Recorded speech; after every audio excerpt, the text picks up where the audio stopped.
You won't believe what happened when the HOA started coming after me with violation notices every single week. At first, I thought maybe I was missing something, like maybe I wasn't mowing the lawn just right or parking in the wrong spot. But the truth was, I didn't even understand why they kept targeting me like this. It felt like they were out to get me, and honestly, it got stressful fast. I kept asking myself, why me? What am I doing wrong?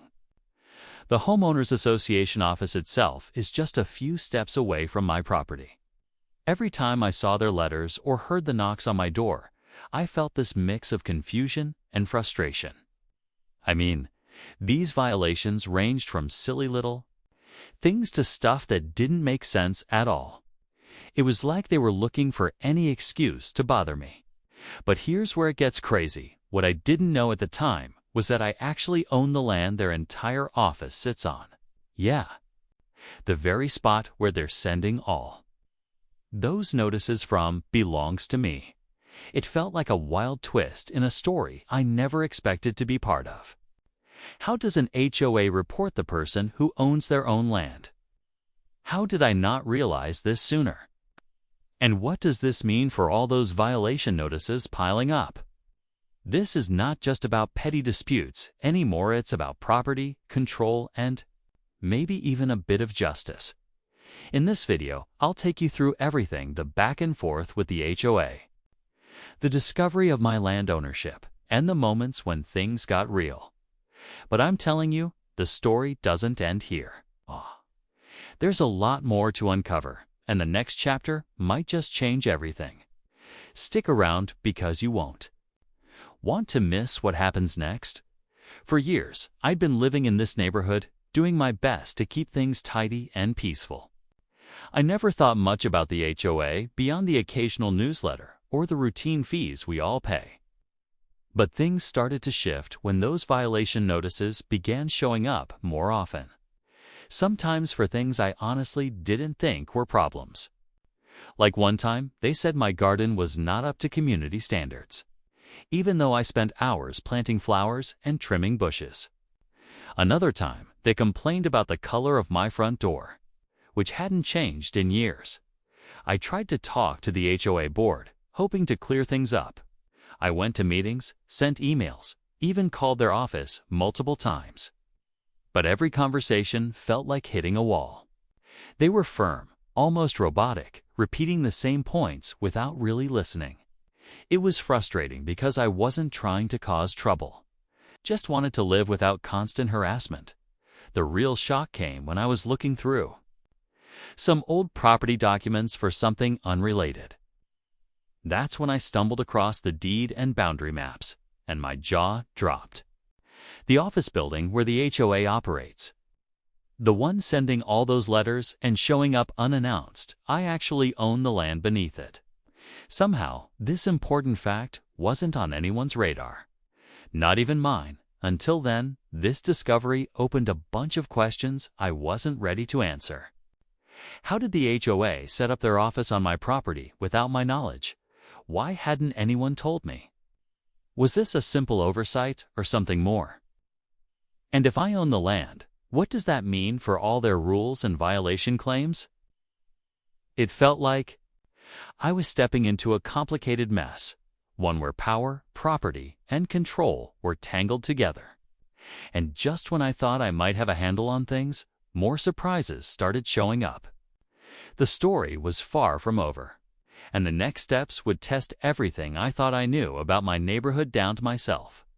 After discovering that the HOA office sits on land I actually own, I realized this situation was way bigger than just annoying violation notices. It wasn't just about me getting unfair letters anymore. It was about something that didn't add up with the entire way the HOA operated. I started digging deeper, talking to neighbors, flipping through more documents, and trying to understand how this could happen without anyone telling me. The more I looked, the more confusing it got. Some neighbors told me they'd faced similar issues with the HOA, but nobody ever mentioned anything about ownership or land disputes. To them, the HOA was this untouchable authority that made rules and enforced them without question. I began to see how much tension there was under the surface, people frustrated with endless rules, fines, and what felt like unfair treatment. But no one had dared to push back hard, especially not about where the HOA's own office was located. Then there was the HOA board itself.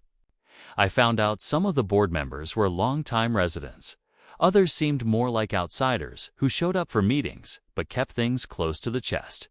Nobody was willing to openly talk about the land ownership, and some meetings felt like they were avoiding the topic completely. It felt like there was something they wanted to keep hidden, or maybe they just didn't want to admit they had been operating on my land without permission. Meanwhile, those violation notices kept coming. It was almost like they were using them to distract or pressure me. I started wondering if this was a power move, maybe an attempt to push me out or make me give up my claim. But how could I just back down when I held the legal documents in my hands? At the same time, I had to think about what this meant for everyone else living here. If the HOA's office wasn't really theirs, did that change how they could enforce rules? Could others start questioning the HOA's authority too? The tension in the neighborhood was rising, and I felt caught right in the middle of something that could explode at any moment. This was no longer just about yard signs or parking. It was a clash of ownership, control, and community trust. But the answers weren't coming easy, and every step I took seemed to uncover more questions than solutions. The next moves would be crucial, and honestly, I wasn't sure what would happen next. As I dug deeper into the paperwork and tried to make sense of what was happening, things started to get tense. Every time I tried to bring up the fact that the HOA office sat on my land, I was met with silence or cold looks at the meetings. It was like no one wanted to admit the obvious, and I could feel the weight of it in the room. Board members avoided eye contact, others gave vague answers, and a few neighbors whispered behind my back, unsure if I was stirring up trouble or uncovering something real. Meanwhile, the violation notices didn't stop. In fact, they seemed to come faster, more frequent, almost like the HOA was doubling down. There were letters about everything: trimming bushes, parking too close to the curb, even the color of my mailbox. It felt less about actual rules and more like an attempt to wear me down. I kept asking myself, why would they push so hard? If this land belongs to me? The question hung heavy in the air. Then one afternoon, I got a call from one of the neighbors who had been quietly watching everything unfold. They told me some of the board members were planning something behind closed doors. The way they said it made me nervous, like I was walking into a storm I didn't fully understand. I realized I wasn't just dealing with petty complaints anymore. This was about power, about control, and maybe even about keeping secrets buried. The days that followed felt like walking on a tightrope. Every meeting became more heated, every conversation more loaded. I found myself questioning who I could trust, worried about what the HOA might try next. Would they push me out? Try to force me to sell? Or was there some other plan I hadn't seen yet? The tension in the neighborhood was thick. People were watching, waiting, but no one knew how this would end, and neither did I. All I knew was that whatever came next, it was going to change everything, and soon, just when I thought I had a handle on things, another shock hit me out of nowhere. While reviewing some older property records late one night, I uncovered something that turned everything upside down again. It wasn't just that the HOA office was sitting on my land, they had actually been collecting fees and assessments linked to that property for years. Fees that, legally speaking, should have been coming to me. This wasn't just a small mistake or oversight.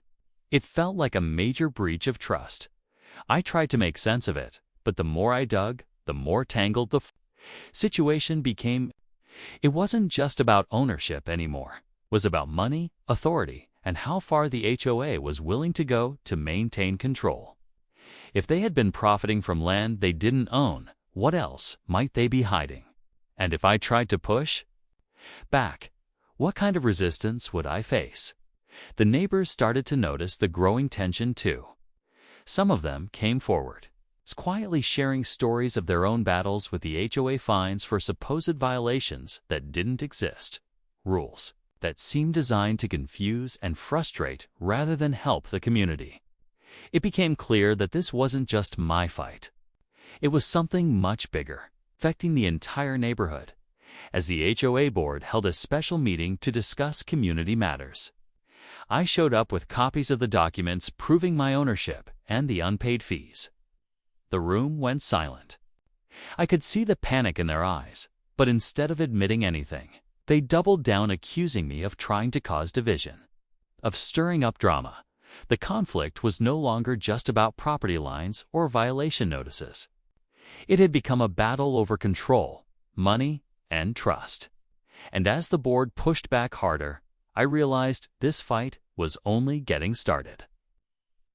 Whatever happened next would decide not just my future, but the future of the entire community. The moment I laid those documents on the table, everything changed. The room that had been so cold and dismissive suddenly felt charged with tension. I could see the HOA board members exchanging uneasy glances, their confident facade cracking. For the first time, they had no easy words to push back with. The evidence was clear. I owned the land their entire office sat on, and they'd been collecting fees that belonged to me all along. But instead of backing down, one of the board members tried to shift the blame, saying there had been some misunderstanding and that the paperwork was complicated. I wasn't buying it. I calmly explained how I planned to recover what was owed and what my ownership meant for their future operations. It was a turning point. The power dynamics in the room shifted, and I finally felt like I had the upper hand. Yet, just as I thought, this battle was almost over. An unexpected twist hit me hard. While reviewing some of the HOA's financial records now that I had access, I discovered a secret agreement buried deep in the archives. It turned out, years ago, the HOA had signed a long-term lease with another party, giving that third party control over the land and office, effectively sidelining both the HOA and me. This lease complicated everything. It meant my ownership, while real, wasn't as straightforward as I'd hoped. The new player could challenge my claim or create more obstacles. Suddenly, the fight wasn't just with the HOA board, it was with someone else entirely. Someone who had been quietly holding power behind the scenes. As I stood there, processing this bombshell, I realized the story was far from finished. The battle for control over the land and the future of the neighborhood was entering a whole new, unpredictable chapter.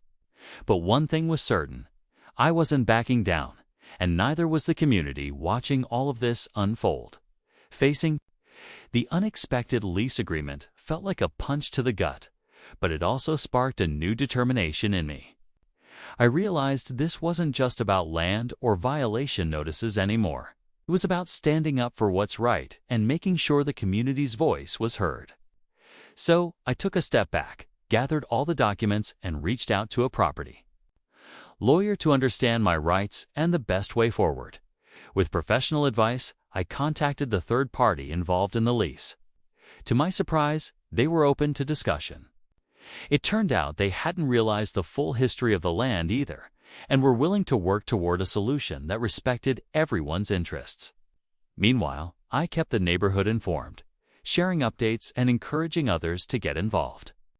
It became clear that the tension with the HOA was just one part of a bigger story about transparency, communication, and respect in our community. Over the next few weeks, we held meetings where everyone could speak openly. The HOA agreed to pause all violation notices while we sorted things out. Together, we explored ways to improve how the neighborhood was managed, making sure rules were clear, fair, and focused on what really mattered: keeping our community safe and welcoming. The idea that one person could be targeted unfairly felt like a wake-up call for all of us. Looking back, this whole experience taught me a lot about standing firm, asking questions, and not letting frustration or confusion silence you. I never imagined owning the land under the HOA office or the ripple effect it would have. But it showed me the importance of knowing your rights and standing up for your community. If you're dealing with an HOA or any authority that seems unfair, remember it's okay to speak up, seek help, and push for answers. Thanks for sticking with me through this story. The neighborhood might still have challenges ahead, but I'm hopeful that with honesty and teamwork, we're moving toward something better.